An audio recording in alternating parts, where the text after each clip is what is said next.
The problem with most movements is that they wear their piety and religiosity on their sleeve. What the Hizmet movement and Gulen's movement in general is that they act upon what matters rather than talking about what doesn't really matter, in my opinion.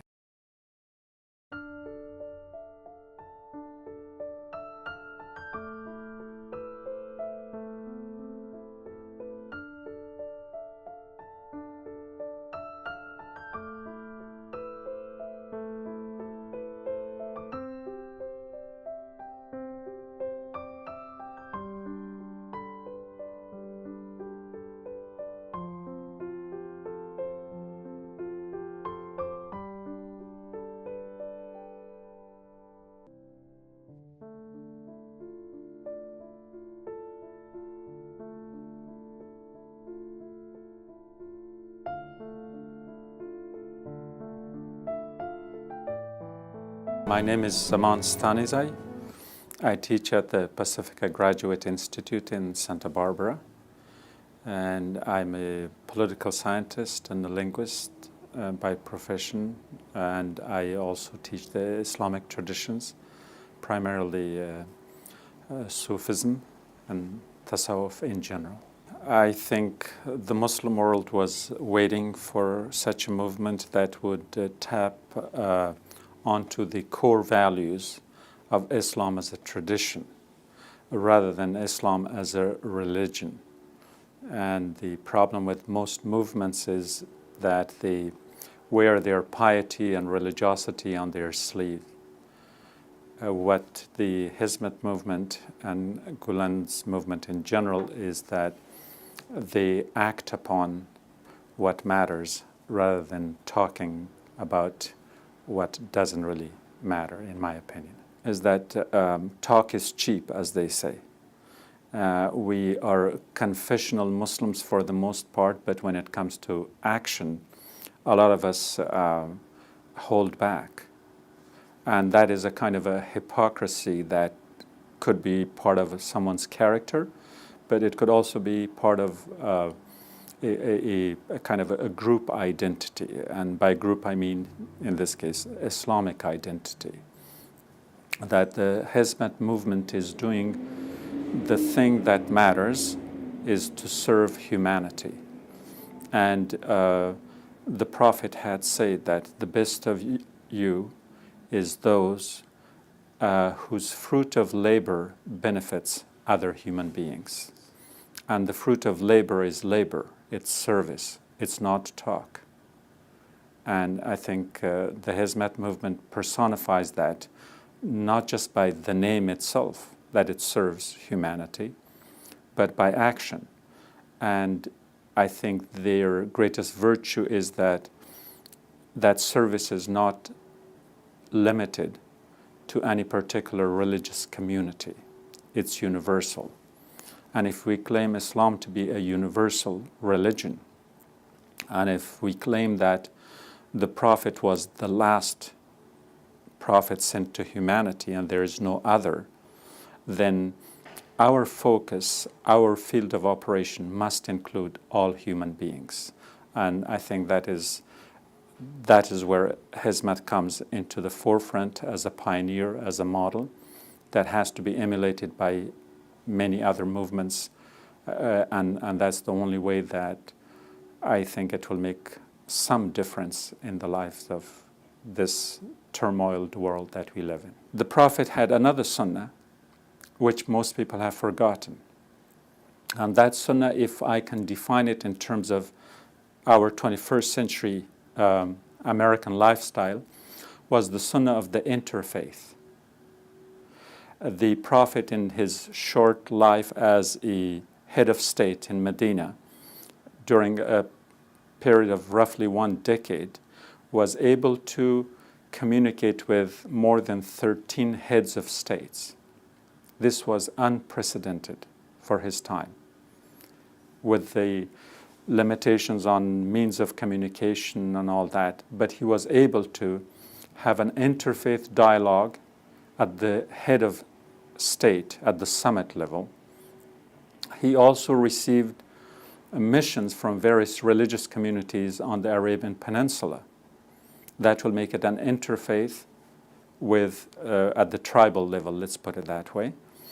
But more importantly, his favorite activity was to meet with the non-Muslim community, heads, scholars, and wise men and people of knowledge within Medina, to come together on a regular basis and sit on a patio.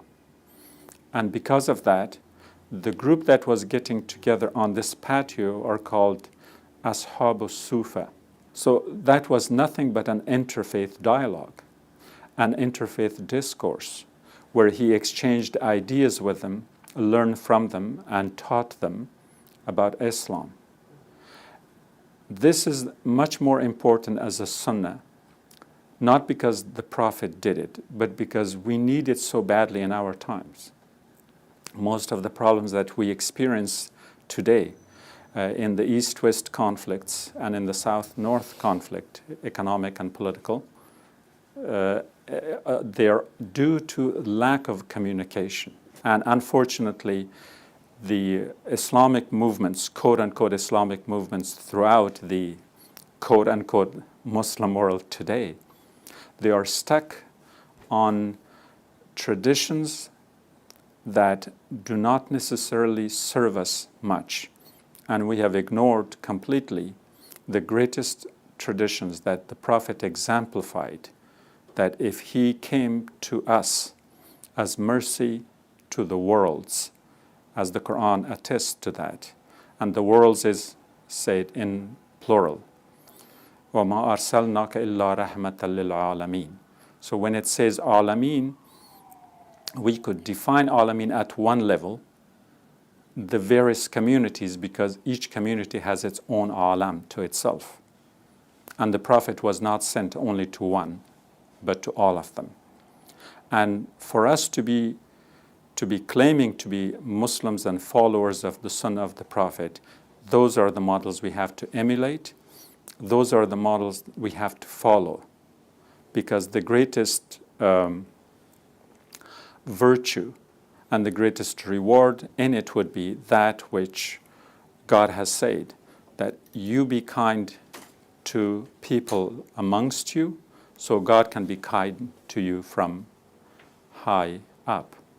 And whether we take this in a literal sense or in essential ways, we have forgotten to be kind to ourselves and to our various communities in our human family. I think it's incumbent upon Muslims to have a dialogue with those with whom they differ. I think education is where we have to invest, because, like I said, not only it's the safest investment, but it's the only way out of the doldrum where we now, the Muslim societies, again, in my opinion, is sinking into its own dark ages. Europe was in the dark ages. It came out of it through education. Yes, they went to the Muslim lands through the various crusades.